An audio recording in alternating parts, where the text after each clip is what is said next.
आज की वीडियो शुरू करने से पहले मैं आपके साथ एक इंसिडेंट शेयर करना चाहता हूँ अपने कज़न भाई का।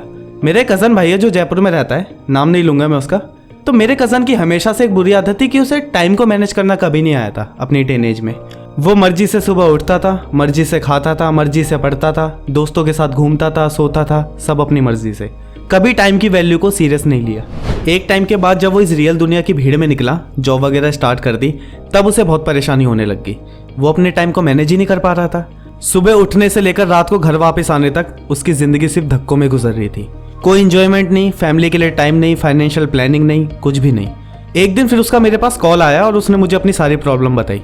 मैंने कहा भाई सुन, मैं अभी तुझे कोई सलाह नहीं दूंगा, पर मैं गारंटी देता हूँ तुझे कि मैं तेरी इस प्रॉब्लम को 10 दिन के अंदर सॉल्व कर दूंगा। उसने पूछा कि कैसे? फिर मैंने बोला कि मैं तेरे लिए एक बुक ऑर्डर कर रहा हूँ। बुक का नाम है टाइम मैनेजमेंट। बहुत भारी या बहुत मोटी बुक नहीं है, छोटी सी बुक है। तू इसको रोज रात को सोने से पहले 20 मिनट पढ़ और इसको कंप्लीट करके 10 दिन बाद मुझे कॉल कर, फिर बताइयो कि तुझे क्या रिजल्ट मिले। तो मेरे भाई ने उस बुक को पढ़ना स्टार्ट कर दिया। 8वें दिन उसका मेरे पास कॉल आ गया और वो बोला कि भाई कर दी मैंने बुक खत्म। कहाँ से ढूंढ के दी यार तूने मुझे ये बुक? सच में मेरी लाइफ चेंज कर दी इस बुक ने। आज 2 साल हो गए इस बात को, और जब भी हम कभी कॉल पर बात करते हैं ना, तो वो मुझे टिप्स देता है अब टाइम को मैनेज करने के लिए। तो मेरा मकसद आपको अपने भाई की कोई बायोग्राफी बताना नहीं है, बल्कि मेरा पर्पस ये है कि जिन लोगों को भी टाइम को लेकर शिकायत है ना कि मेरे पास टाइम की बहुत कमी है, वो एक बार इस बुक को जरूर पढ़े। इस बुक को आप मंगवाओ और एक बार मेरे कहने पर इसको रीड करो, फिर देखो क्या चेंजेस आते हैं आपकी लाइफ में। इसका लिंक मैंने नीचे डिस्क्रिप्शन में दे दिया है, आप वहां से इसे परचेज कर सकते हो।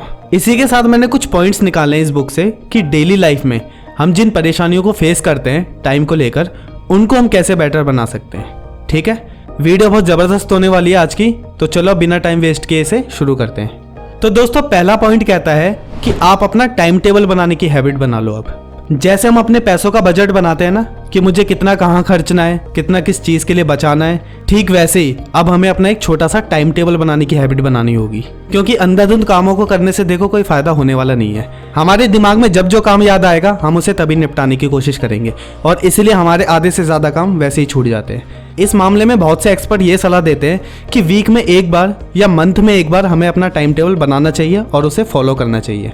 पर मैं अपने एक्सपीरियंस से बताऊं, 1 महीना या 1 वीक ना बहुत लंबा टाइम होता है। इस दौरान हमारे बहुत से प्लान चेंज भी होते हैं और बहुत से नए प्लान बनते भी हैं। मैं अपने शेड्यूल की बात करूं तो मैं रोज रात को सोने से पहले अपने मोबाइल के नोटपैड में ही अपना टाइम टेबल बना लेता हूं कि मुझे अगले दिन कौन से काम कंप्लीट करने हैं और किस टाइम पर कंप्लीट करने हैं। क्योंकि रात को 9 साढ़े 9 बजे के बाद बहुत रेयर चांस होता है हमारे किसी नए प्लान के बनने का या चेंज होने का। तो मेरे हिसाब से ये टाइम सबसे बेस्ट होता है अपने नेक्स्ट डे के शेड्यूल को डिसाइड करने के लिए। सबसे इंपॉर्टेंट कामों को पहले कंप्लीट करो। ध्यान से सुनना, एक ट्रिक बताता हूँ मैं आपको। जब भी आप रात को अपना टाइम टेबल बनाओगे ना, तो उसको 3 पार्ट्स में डिवाइड करना, वर्क ए, वर्क बी और वर्क सी। वर्क ए में आप वो काम डालोगे जिसे आपको सबसे पहले कंप्लीट करने हैं, जो आपको किसी भी हाल में करने ही करने हैं। देखो हर किसी की लाइफ में उसके मेजर वर्क अलग अलग होते हैं। किसी के लिए गवर्नमेंट जॉब की तैयारी करना उसका गोल है, किसी के लिए बिजनेस प्लानिंग जरूरी है, किसी के लिए एक्सरसाइज जरूरी है, तो किसी के लिए यूट्यूब पर आपके लिए वीडियोस बनाना जिम्मेदारी है। तो वर्क ए की जो लिस्ट होगी वो ये डिसाइड करेगी कि आने वाले 5 सालों में आप कहां पहुंचोगे। इसलिए जिसके जो टॉप इंपॉर्टेंट वर्क है उसे वर्क ए की लिस्ट में डालकर उसे सबसे पहले कंप्लीट करने हैं। इसके बाद वर्क बी में आप वो काम डालोगे जो आपको तब करने जब आपके वर्क ए वाले सारे काम कंप्लीट हो जाएंगे। वर्क बी को भी आपको सीरियसली फॉलो करना है। ऐसा मत सोचना कि ये तो दूसरे नंबर पर है, देख लेंगे इसे करना है कि नहीं। मान लेते हैं कि वर्क ए से ज्यादा इंपॉर्टेंट नहीं है, पर वर्क सी से ये काफी ऊपर आएगा, इसलिए इसे भी फॉलो करना हमारी सेकंड जिम्मेदारी है। और लास्ट में वर्क सी की आप लिस्ट बनाओगे जिसे आप फॉलो करोगे अपने सभी मेन कामों को निपटाने के बाद, जिसमें आप टीवी देख सकते हो, गेम्स खेलना हो गया, सोशल मीडिया यूज कर लिया, क्योंकि एंजॉयमेंट भी तो लाइफ में जरूरी है ना। इसीलिए मेरी नजर में शेड्यूल बनाने का ये फॉर्मूला आपके लिए सबसे बेस्ट साबित होने वाला है। अच्छा, आप अपनी वैसे डेडलाइन डिसाइड करते हो?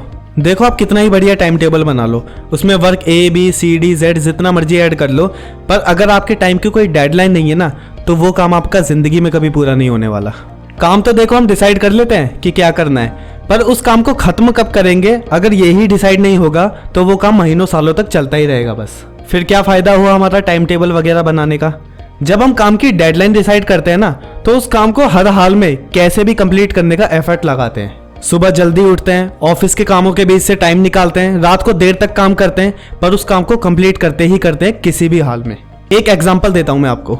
मान लो आप 10 मिनट में 1 किलोमीटर की दौड़ लगाते हो, पर अगर कोई आपके पीछे खूंखार कुत्ते को भगा देना तो आप उसी 1 किलोमीटर को 4 मिनट में कंप्लीट कर लोगे। अब अगर उस दौड़ को हमारे कामों को मान लिया जाए तो डेडलाइन वो कुत्ता है। इसलिए हर काम को डेडलाइन के साथ खत्म करने की हैबिट बना लो, तभी आपके 100% काम कंप्लीट हो गए। वैसे आप अपने ट्रैवलिंग के टाइम को कैसे यूज करते हो? आपको पता है जब महात्मा गांधी ट्रैवल कर रहे होते थे तो उसी दौरान वो अपनी मैक्सिमम नींद को कंप्लीट कर लेते थे ताकि बाकी के पूरा दिन या काम करते वक्त वो फ्रेश रह सके। नेपोलियन जब अपनी सेना के साथ युद्ध पर जा रहे होते थे ना, तो रास्ते में ही वो अपना लेटर्स वगैरह लिखने का काम कंप्लीट कर लेते थे। और माइक्रोसॉफ्ट के फाउंडर बिल गेट्स अपना कॉल या मैसेज का काम रास्ते में ही डन कर लेते हैं ताकि मीटिंग्स में वो कम से कम फोन का यूज करें। टाइम को लेकर सभी ग्रेट लोग हमेशा से केयरफुल रहें, क्योंकि वो जानते हैं कि टाइम सबसे पावरफुल चीज है और इसके सही यूज से ही लाइफ में सक्सेसफुल बना जा सकता है। एक आम आदमी ऑफिस से घर जाते हुए या किसी भी तरह का ट्रैवल करते हुए या तो हाथ पर हाथ रखकर बैठ जाता है या फिर कान में ईयरफोन लगा लेता है। पर अगर हम खुद चाहे ना तो अपने ट्रैवल के टाइम का बहुत अच्छे से यूज कर सकते हैं। आप उस दौरान अपने जरूरी कॉल्स निपटा सकते हो, गूगल डॉक्यूमेंट में कोई फाइल या नोट्स का काम कंप्लीट कर सकते हो, यूट्यूब पर कोई नई स्किल सीख सकते हो, इन्वेस्टिंग नॉलेज ले सकते हो। बहुत कुछ है यार। इस टाइम को सही जगह कंज्यूम करो, करना सीखो, इसे कंज्यूम करना। ट्रैवलिंग का टाइम जो बोरिंग लगता है ना हमें, वो मिथ भी हमारा दूर हो जाएगा। सच कह रहा हूँ। अच्छा, अब ये सारे पॉइंट्स जिनकी अभी बात की हमने, इसमें अब एक पॉइंट और ऐड करने की देर है और हमारे पूरे दिन का शेड्यूल एकदम परफेक्ट होने वाला है। हमें रोज सुबह ना अब जल्दी उठने की आदत डालनी है। सुबह जल्दी ना उठने की जो हमारी मेन जड़ है ना, वो है हमारा आलस। हमारा आलस हमारी नींद पर इतना भारी पड़ जाता है कि जो सुबह 4 बजे या 5 बजे उठकर हम अपना दिन स्टार्ट कर सकते हैं ना इजीली, वो 8-9 बजे तक पेंडिंग में चले जाता है। सुबह उठना कोई बड़ा काम नहीं है, बड़ा काम है सुबह सही टाइम पर उठना।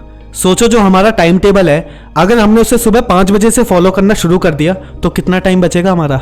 जो हमारे मेन काम है उसे हम सुबह जल्दी उठकर ही कंप्लीट कर ले तो कितनी हेल्प मिल जाएगी हमें। और एक बात बताओ, अगर हम सुबह जल्दी उठे, फ्रेश ऑक्सीजन ले, एक्सरसाइज करें तो हमारी हेल्थ भी कितनी बूस्ट होगी। सोचा कभी इस बारे में?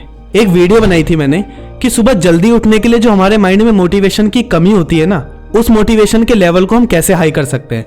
अगर वो वीडियो आपने अभी तक नहीं देखी है तो उस वीडियो को जरूर देखना। नीचे मैं उस वीडियो का लिंक दे देता हूँ। मानता हूँ शुरुआत में थोड़ी प्रॉब्लम जरूर होगी, आलस आएगा, पर अगर तुम अपनी लाइफ को लेकर इतने सीरियस नहीं होते ना तो इस वीडियो पर कभी क्लिक करते ही नहीं। कर लोगे तुम इस गोल को भी अचीव, मुझे 100% यकीन है तुम पर। इस वीडियो में जो मैंने पॉइंट्स बताए हैं आपको टाइम मैनेज को लेकर, इस सब 1 तारीख या अगले मंडे से स्टार्ट करने का प्लान मत बनाना। इसे कल से ही शुरू करना है आपको, क्योंकि बहाने लाइफ में बहुत बना लिया हमने। अब टाइम है इतिहास बनाने का। मैंने बुक का लिंक भी नीचे डिस्क्रिप्शन में दे दिया है। इस बुक को परचेज करो और जरूर पढ़ो, लाइफ पूरी चेंज हो जाएगी आपकी, गारंटी देता हूं मैं। मुझे उम्मीद है वीडियो आपको जरूर पसंद आई होगी, जिसके लिए आप लाइक का बटन जरूर दबाओगे। सब्सक्राइब पर भी क्लिक कर दो, क्योंकि मैं ऐसी और वीडियोस आपके लिए लाने वाला हूं। मिलता हूं अब आपसे अगली वीडियो में एक नए टॉपिक, एक नए मोटिवेशन के साथ। गुड बाय दोस्तों, हमेशा खुश रहे।